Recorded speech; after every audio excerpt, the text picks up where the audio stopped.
Eh bien bonsoir à tous les amis, supporters, supportrices parisiens, parisiennes, nantais, nantaises, supporters, supportrices d'autres clubs, amoureux, amoureuses du football, bienvenue à vous. Les amis, écoutez, oui je sais, l'avant-match sort vraiment tard ce soir, parce que j'ai eu des choses à faire aujourd'hui. Et aujourd'hui, on va faire une pierre deux coups. Voilà. Hier, c'était place à la priorité, place à la série Netflix Kylian Mbappé, épisode 25 de la saison 6. D'accord, hein, parce que hier, je devais faire une vidéo sur Luis Enrique pour parler de la victoire de mercredi soir, qui pour moi est la victoire de Luis Enrique. Donc ça, je vais le garder pour la fin, le meilleur pour la fin. Et on va commencer tranquillement par un petit avant-match PSG Nantes. J'ai pas fait venir de supporters nantais pour l'avis du supporter adverse, sinon ça aurait été trop long parce qu'il y a déjà aussi Luis Enrique. Faut qu'on parle de Luis Enrique. Donc voilà. Donc une pierre deux coups ce soir. J'ai l'habitude. Vous avez l'habitude. Voilà les amis, donc le FC Nantes, c'est la 22e journée de Ligue 1 demain, après notre match de Ligue des Champions. Retour dans la bonne vieille Ligue 1. Nantes est 12e, 22 points, 3 points seulement d'avance sur le premier relégable, barragiste. 21 matchs joués, 6 victoires, 4 nuls et 11 défaites pour le FC Nantes. Ça va vraiment, vraiment pas fort. 22 buts marqués pour 32 buts encaissés. Les 5 derniers matchs de Nantes en championnat, Lyon-Nantes 1-0 pour Lyon, Nantes-Clermont 2-1 pour Clermont, Reims-Nantes 0-0, Nantes-Lens 1-0 pour Lens et Nantes quand même a un petit peu sorti la tête de l'eau le week-end dernier en s'imposant 2-1 à Toulouse. Au match aller, nous avions battu Nantes au Parc 2-1, rappelez-vous, but de Barcola. But de Moustapha Mohamed pour le FC Nantes pour l'égalisation et Kolo Muani avait marqué à la 82e. Ça avait été difficile, rappelez-vous le match aller au mois de décembre au Parc, les Nantais, ça avait été compliqué. Voilà. Les 5 dernières rencontres entre le PSG et Nantes à la Beaujoire, à Nantes et en Ligue 1. 2018-2019, victoire 3-2 de Nantes. 2019-2020, 2-1 pour le PSG. 2020-2021, 3-0 pour le PSG. 2021-2022, 3-1 pour le FC Nantes. Et la saison dernière, nous avions gagné 3-0. Voilà. Donc attention. Ça va pas être un déplacement facile. Nantes a su nous mettre en difficulté au Parc au match aller. Les Nantais, comme beaucoup d'équipes de Ligue 1, si ce n'est pas toutes, va élever son niveau de jeu parce qu'en face, c'est l'ogre parisien. Ça va être devant leur public. Ils ont le maintien parce que, comme je vous l'ai dit, ils ont que 3 points d'avance sur la zone relégable.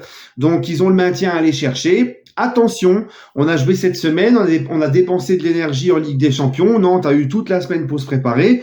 Donc attention à ce match, attention les amis. On espère en tout cas que le PSG va pas s'endormir sur ses lauriers à Nantes et va continuer sur sa bonne petite lancée. Ok. On espère que tout ce qui s'est passé avec Mbappé, qu'aurait annoncé au président son départ, et aujourd'hui j'ai vu qu'apparemment il a annoncé son départ à ses coéquipiers, donc j'espère que ça va pas flinguer le moral des troupes, et foutre un peu la fin de saison en l'air, mais je ne pense pas, parce qu'encore une fois, si les mecs sont traumatisés, si les mecs n'ont pas de mental, ils ont rien à foutre dans un club avec des grandes ambitions. Donc non, je pense pas. Voilà, maintenant ce que j'attends de nos Parisiens demain, c'est qu'ils ne viennent pas à Nantes en pantoufles, parce qu'ils vont nous rentrer dedans, comme je vous l'ai dit, ils vont élever leur niveau. C'est que nos joueurs du PSG se remettent vite dans la Ligue 1. Ce soir, il y a Lyon-Nice, là, tout à l'heure, dans pas très longtemps. Donc, on va voir ce que Nice va faire, mais peut-être que Nice va encore laisser des points. Donc, si Nice laisse encore des points, raison de plus pour aller chercher 3 points pour Nantes, à Nantes, pour qu'on ait encore plus d'avance. Pour moi, il faut essayer de boucler le plus tôt possible le championnat. On a l'occasion de le faire, on va pas se gêner. Je veux un PSG qui, comme je vous l'ai dit, deuxième partie de saison, on doit avoir une progression, on doit passer un coup d'accélérateur, on doit préparer absolument le match là-bas à la Sociedad. Ça passera par une très bonne dynamique en championnat, une très bonne mentalité, un très bon état d'esprit. Voilà, c'est comme ça que on se prépare pour les gros événements. D'accord. Donc j'attends de voir le PSG à Nantes investi avec un très bon état d'esprit. J'espère avoir la petite surprise de Nuno Mendes de retour dans le groupe. Il n'est pas dans le point médical du Paris Saint-Germain. Il a repris l'entraînement collectif. Je ne serais pas surpris de voir Nuno Mendes dans le groupe de demain. Il faudra faire très attention à Nuno Mendes. Il n'a pas joué depuis longtemps. Donc attention à pas lui faire enchaîner trop vite. Il va falloir le remettre petit à petit, d'accord? Et puis faire très attention. Et en plus, il va lui falloir du temps, je pense, pour que Nuno Mendes retrouve ses sensations et le rythme de la compétition. Mais pourquoi pas Nuno Mendes le mettre bien le mettre il y a 3 semaines pour le retour face à la Real Sociedad. Et franchement, quand je vois déjà le duo Dembélé-Hakimi à droite, l'explosivité qu'il y a, l'entente qu'il y a entre les deux et la vitesse qu'il y a aussi avec les deux, je ne peux ne pas, je suis obligé de penser à Mendes Barcola à gauche, ça va faire mal. On faisait déjà beaucoup mal à droite, le jeu penchait beaucoup à droite avec Dembélé et Hakimi, mais là avec Mendes et avec Barcola sur le côté gauche, et ça nous permettra aussi de mettre Lucas Hernandez défenseur central quand Mendes va revenir. Ça aussi c'est pas quelque chose à négliger. Voilà les amis, donc voilà. C'est tout ce que j'ai à vous dire pour l'avant-match. Mon petit pronostic, allez, 2-0 pour le Paris Saint-Germain, tranquille Émile. Voilà. Maintenant, Luis Enrique. Alors, Luis Enrique, pourquoi je dis que la victoire face à la Real Sociedad mercredi, c'était à mettre à son actif? Elle est pour lui, cette victoire. Alors, Luis Enrique, on peut critiquer beaucoup de ses choix. Moi, le premier, je me gêne pas. Mais quand il fait les choses bien, faut le dire aussi. Et Luis Enrique, les gars, quand je vous parle de critiquer ses choix, notamment, très souvent, on ne comprend pas des fois ses compos, c'est jamais la même compo, il change beaucoup, il aime bien changer les postes de joueurs. Là, on n'a pas compris, par exemple, mercredi face à la Real Sociedad, on n'a pas compris pourquoi Beraldo à la place de Lucas Hernandez, qui finalement n'avait pas de pépin physique puisqu'il est rentré Lucas Hernandez. Donc c'est que tout allait bien physiquement. On m'a dit que c'était pour le préserver d'un éventuel carton jaune qui le suspendrait du match retour. Ok.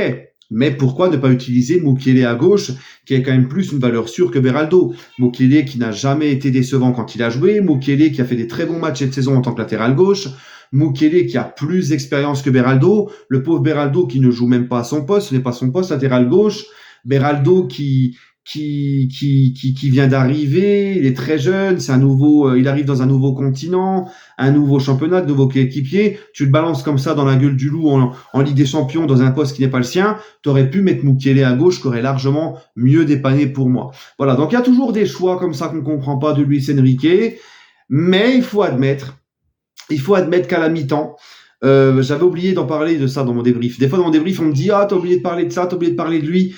Vous savez, les amis, quand on fait un débrief à chaud, moi, je prends pas de notes. Donc, des fois, c'est vrai, j'oublie de parler de certaines choses. Faut pas m'en vouloir. C'est pas facile, croyez-moi. Mais c'est vrai que le réajustement de Luis Enrique à la mi-temps, première mi-temps catastrophique, et il a réagi, Luis Enrique. Il a réagi. Et les grands coachs, les bons coachs, les grands coachs, c'est ceux qui savent lire aussi les matchs.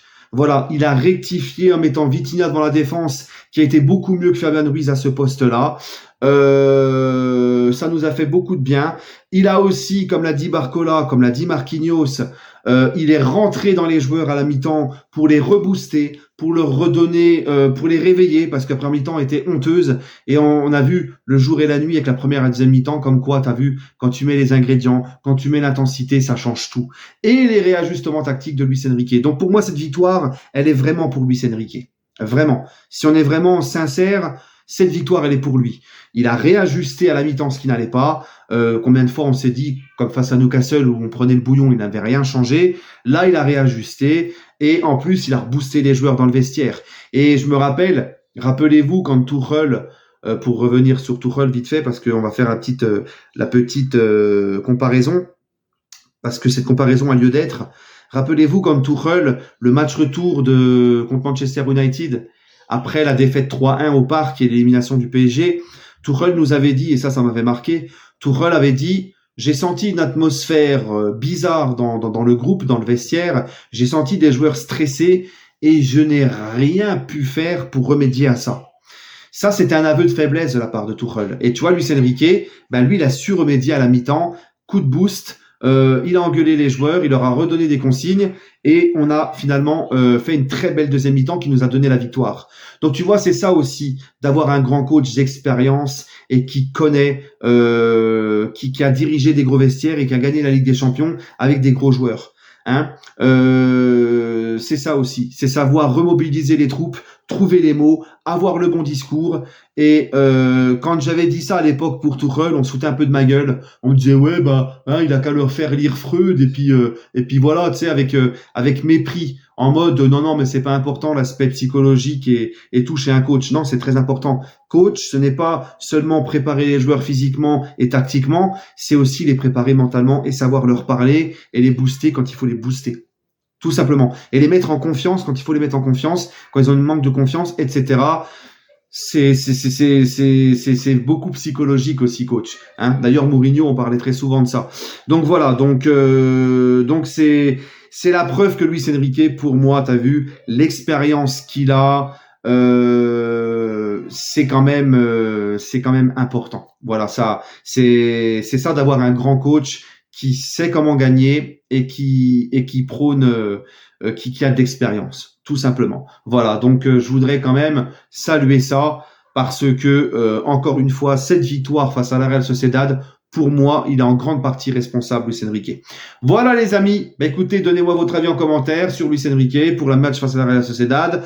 Donnez-moi votre pronostic pour PSG Nantes. Sur ce, on se retrouvera demain pour le débrief à chaud. Prenez soin de vous et toujours et encore, allez Paris.